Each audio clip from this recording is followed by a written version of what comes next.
Well, I'm up in the comic book room. It's July 2020, and I thought, well, okay, I'm trying to sort out my Silver Age and before comic books from my Bronze Age and after comics. And I was doing them in different piles, and then I realized, let me just go through all my numbered boxes and pull out anything that's prior to 1970, 71, because I don't have as much of that.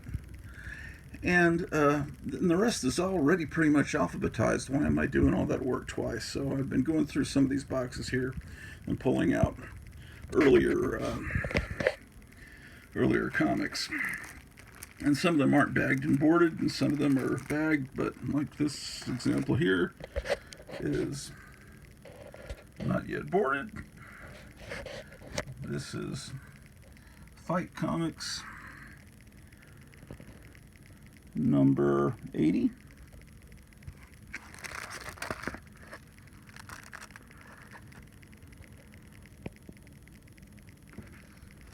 Okay.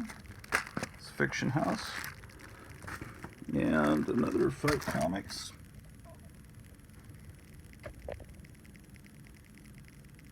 Senorita Rio. This one is number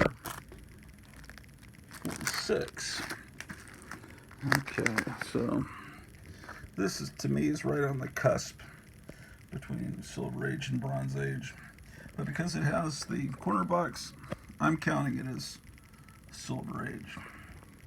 This is a comic I got in a trade from a friend in 3rd grade in San Antonio. Fear number 4.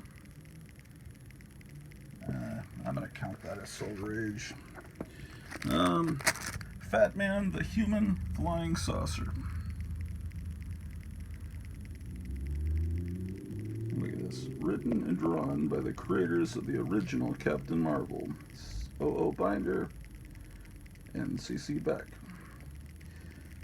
But this one was not the hit that Captain Marvel was, although, look at this. It really should have been. Look at this amazingness.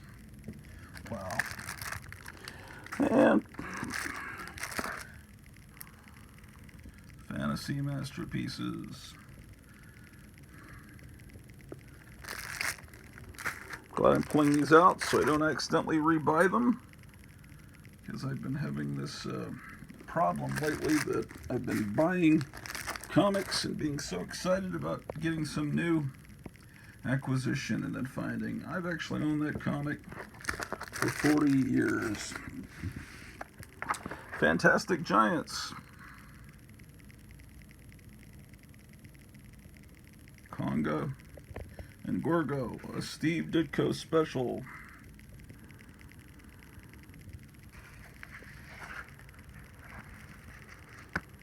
After Ditko left Spider-Man, they knew that he was an important person to have working for them, so they put his name right on the cover.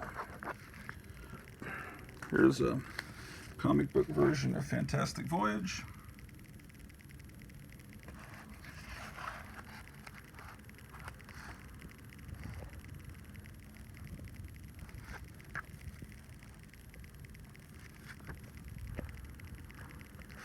Okay. This was in a pile of comics I got from the old Lone Star Comics when they were still in operation, called Wounded Wonders. So this was thrown in a grab bag of comics that were too damaged to sell, but all about Pat Boone. Wow. And you've got Deputy Dog presenting Dinky Duck and Hashimoto-san.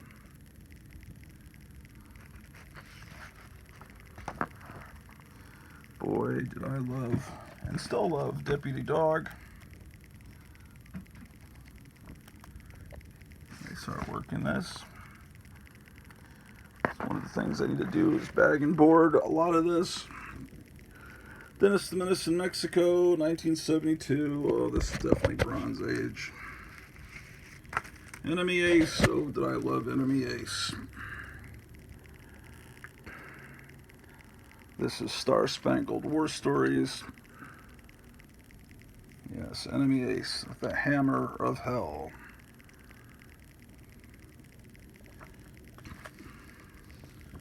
And another issue.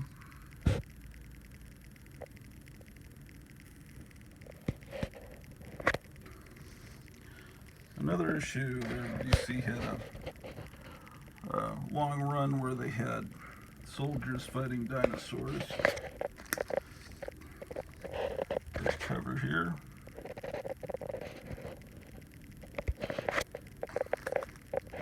Christmas with Donald Duck.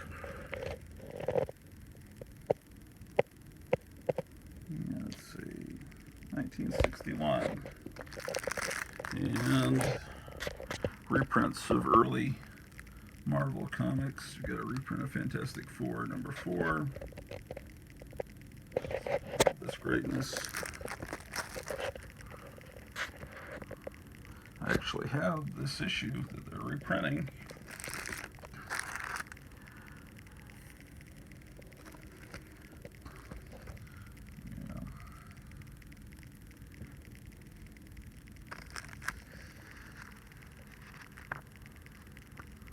This is just great fun to read.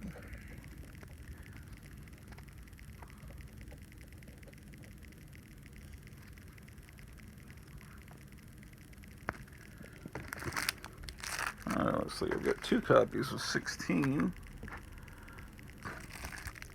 17, 18, and I just bought this original issue that this is reprinting. It started on Yancey Street. Okay, well, with that, let me put these up here. Let's see what else I've been pulling out of the archives. And this is probably not worth anything. I don't know, I guess people collect Shogun Warrior stuff. I don't know what the frick this is. Looks like it's something from a quarter bin. I don't know how I acquired that.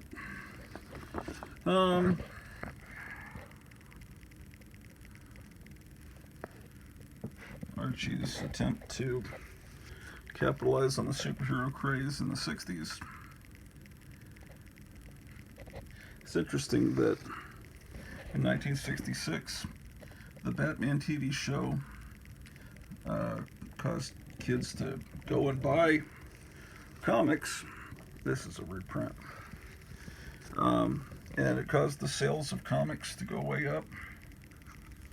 These are some 70s Black Panther. I'm sure they're worth something now with the... Not that the value really matters that much. It's just interesting to know you've got something that's worth something, and probably they should be bagged. Anyway, I remember in the mid-90s, going back to Batman, spurring interest in comic books. In the mid-90s, for a year, I was living in Longview, Texas, and I was teaching 4th graders, and they were all very interested in X-Men and Spider-Man because it was they were cartoons on the Fox network every Saturday morning, and they were all really excited about them. And so there was a local comic book store, and I said, "Are you getting a lot of kids in here looking for X-Men and Spider-Man?" He says, "Oh no, the TV shows do not spur interest in comics." And I was kind of surprised by that at the time, because I thought kids would go and seek out the original comics, but no, that doesn't happen. At least not anymore. I guess, got another copy of that. I guess in the 60s, comics were just so ever-present everywhere you go that, if you're into Batman on TV, you would go find Batman comics when you're buying your Coke and your Snickers bar. But once comics began to be sold only in comic book stores, kids don't really go in those stores. They're kind of just hangouts for people 30 and over. Sugar and Spike, I mentioned in a previous video, is a tremendous comic. I don't know that it's very well collected or not. Submariner number 10, number 11. All these need to be bagged and boarded. This is another attempt to revive the spirit. I forgot I own this. From, let's see, when is this from? It's 12 cents, so it's after like 1961.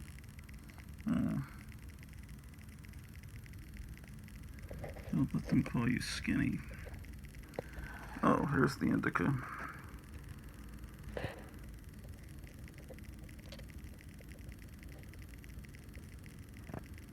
Let's see a date. I can't see close up without my reading glasses, but this camera magnifies everything. Well,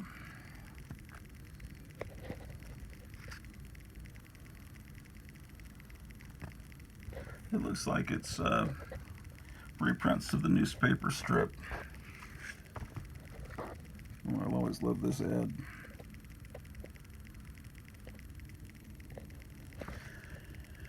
Okay, this is in terrible condition, but it's still something you can read, almost. This must have come from a Wounded Wonder collection, because I never would buy something in that condition otherwise. Okay, what else do we have? Let's take a look at these. More Superboy, still in the 10-cent era. Comics went up to 12 cents around, what, about 1961? So if you see 10 cents, you know it's basically from the 50s and before.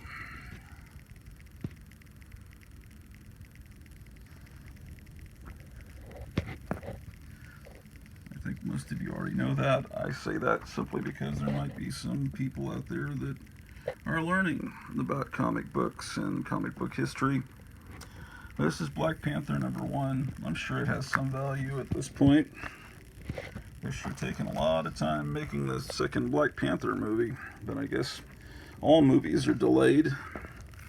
These are Bronze Age Justice League. I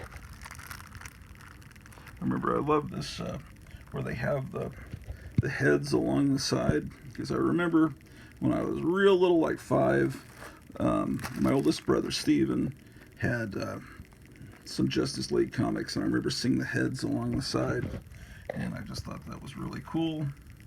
Even though I wasn't really into superhero comics at that time, I was just more into strictly monsters. I certainly remember those heads. Archie, taking a date to see a James Bond movie.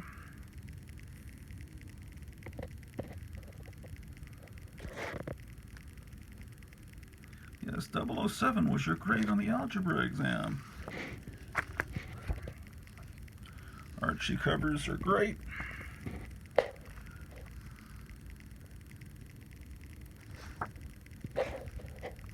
Archie's Madhouse.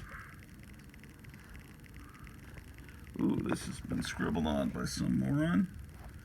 The World of Jughead. More of Archie's attempt to capitalize on the superhero camp craze. The Iron Corporal. Charlton Comics. They were always in the spinner racks. The artwork was always really, very substandard. The paper quality, not very good. Someone's making a documentary about Charlton, or they've been doing it for the last 10 years, but my understanding is it was kind of run by the company was kind of run by a shady group of people. Pebbles and Bam Bam, Stone Age cave children that once sang a song they sang the song "Let the Sun Shine In," about letting Jesus into your heart, even though they lived in the Stone Age thousands and thousands of years before Christ. But that's all right. Maybe they were remote viewing. All right.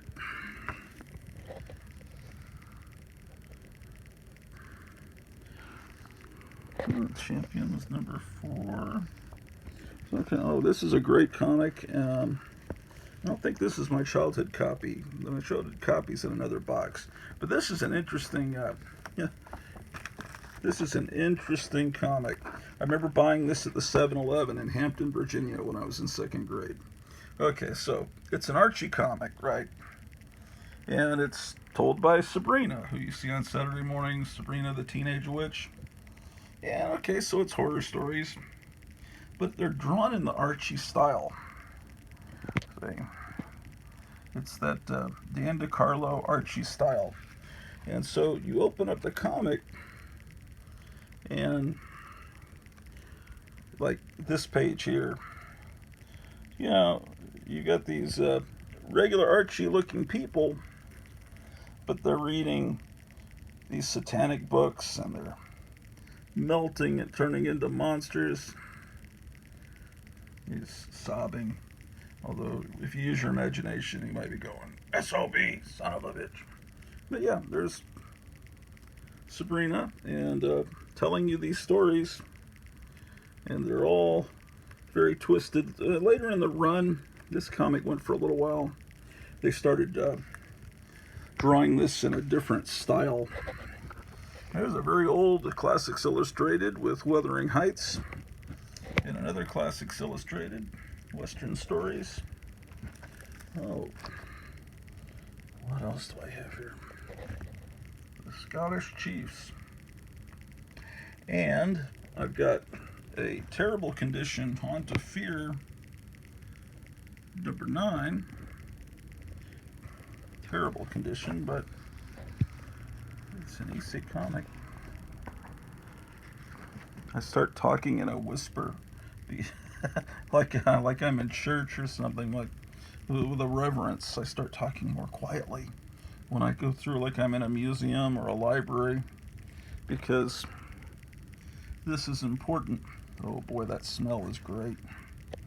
But yeah, it's in terrible condition. I think I got that in one of those Wounded Wonder boxes from Buddy Saunders' old Lone Star Comics. And same thing with this weird science that is the cover completely detached.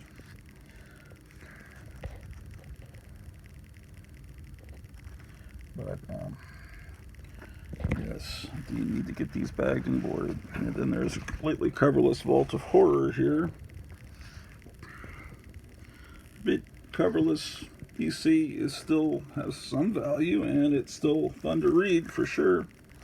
Okay, it looks like some real old Detective Comics I need to file in to my Silver Age boxes.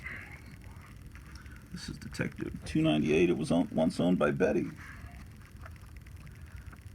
It's fascinating when you see, to me, you know, it lowers the value when a kid, like, sometimes they'll fill out the little coupon in an old comic book and they'll write their address and everything because they really want to send off or something, but they never do because they couldn't get the money or whatever. But they write their name and address, and what you can do now with computers is you can look up that address and on Google Earth and see the house, or you know, where this house, where this kid once lived, and you can even look up the person and see, are they still alive? You know, what did they wind up doing for a living later? Kind of interesting to trace the history, the provenance of your comics. I love this mummy cover. Okay, kind of ashamed I've got these unbagged comics.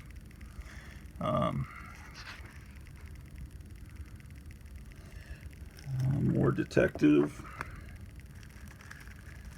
Oh wow, this is a key issue. So I need to have it sent off to CGC so I can never open it again and know it's worth multiples of its value. Anyway, it's the first Batgirl. I mean, there was a Batgirl in the 50s that was completely different, but they created this Batgirl for the 3rd season of Batman, and then they put her in the comic, and that's her first appearance in the comics as Commissioner Gordon's daughter. This is a great cover. Whether or not people recognize it or not, or call it a key issue, it's a great cover. And this is, of course, kind of a cheesecake cover.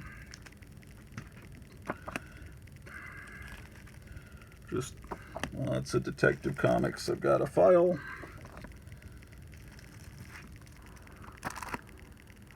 Oh, my Doom Patrol comics.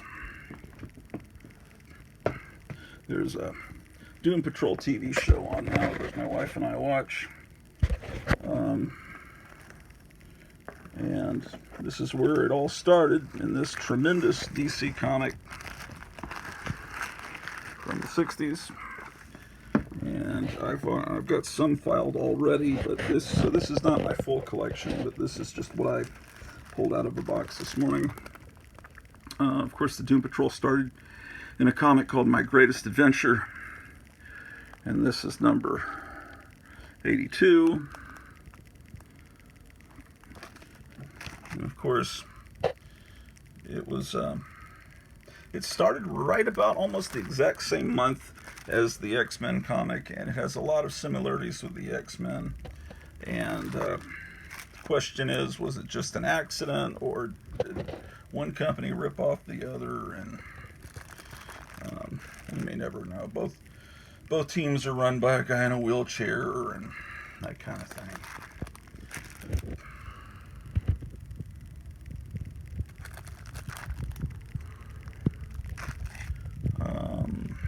Yeah, I was collecting these like a maniac,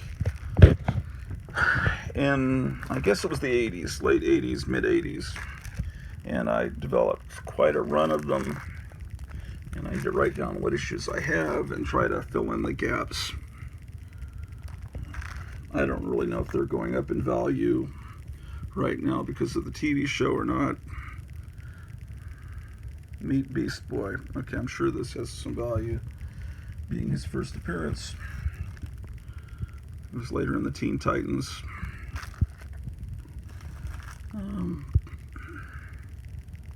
That Teen Tornado, that Junior Juggernaut, that rotten kid. Oh yeah, this guy was in the first season of the DC Universe, whatever you call that channel. We've got it. I don't remember what they call it. DC streaming channel. Yeah, and like this was really felt very close to a Marvel comic, Doom Patrol. It was one of the better things done in the 60s by DC, along with Superboy and the Legion of Superheroes and all of that.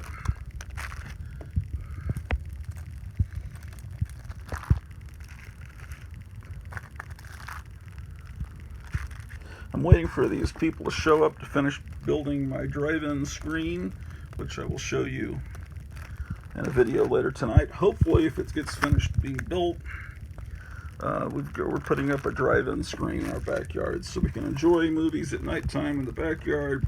Since, movie theaters are closed, you can't really do much. Doom Patrol. And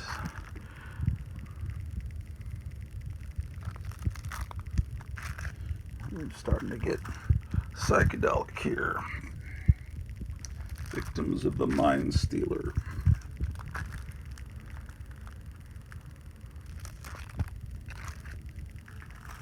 Is this the beginning or the end of the Doom Patrol? You decide. Well, they killed off the Doom Patrol, but they brought him back about 10 years later. Dr. Solar. I think people have reprinted these. Gold Key, Dr. Solar.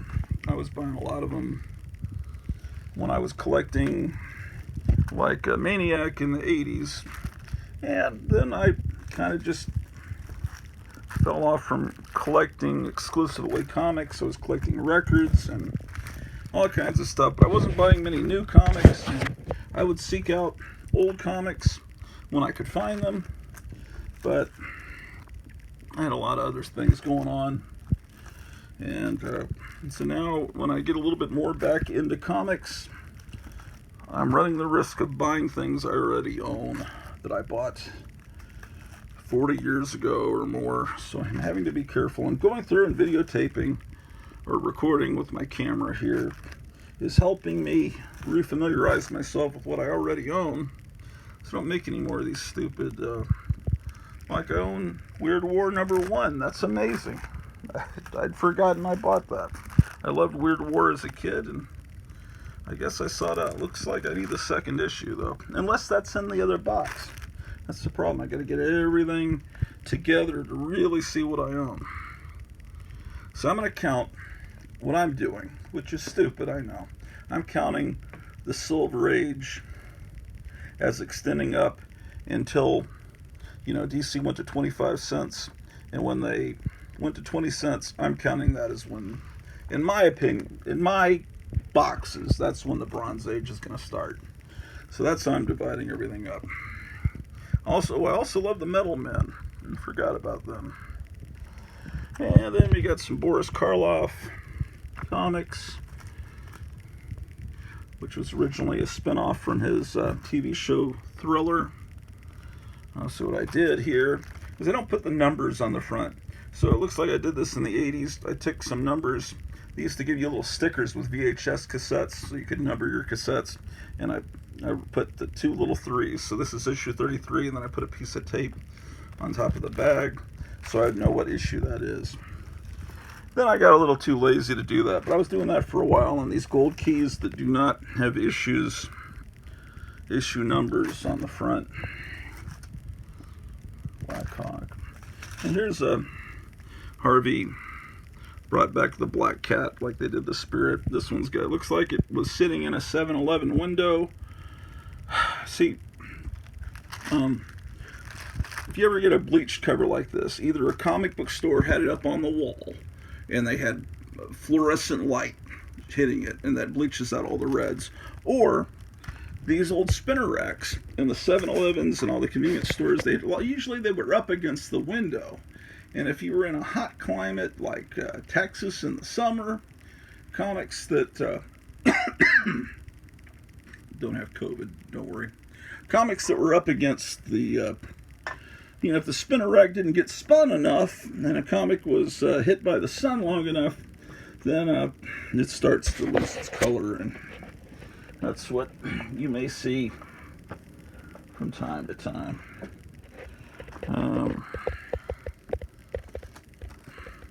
I was promising I was going to show you my treasury editions. Oh man, this place is effed up. I gotta get this fixed. Frickin' mess.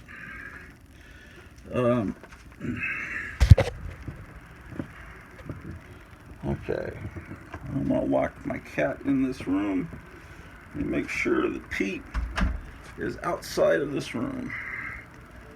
Let's see. And there's Pete. So I'm not locking Pete up. That's cool. I'm going to be playing some records for you guys soon, just out of complete quarantine boredom. Might as well do that. Okay. Mess. Complete mess. Tell you what, let me do that on a separate video. Go through the treasury editions, because that looks like that could be take me a little while to pull those out. In the meantime, look at this wonderful collection of nonsense.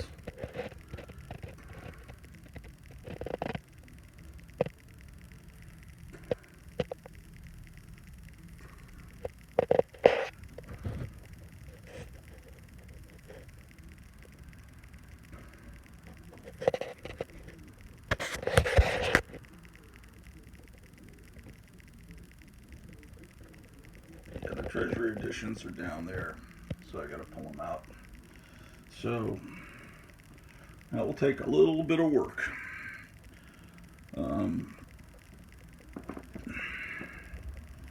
This is the state of the world at this point in July of 2020. How you doing there, Pete?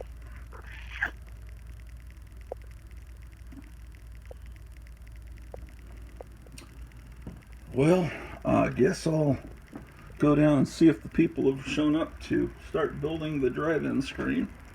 And I will see you soon. Take care.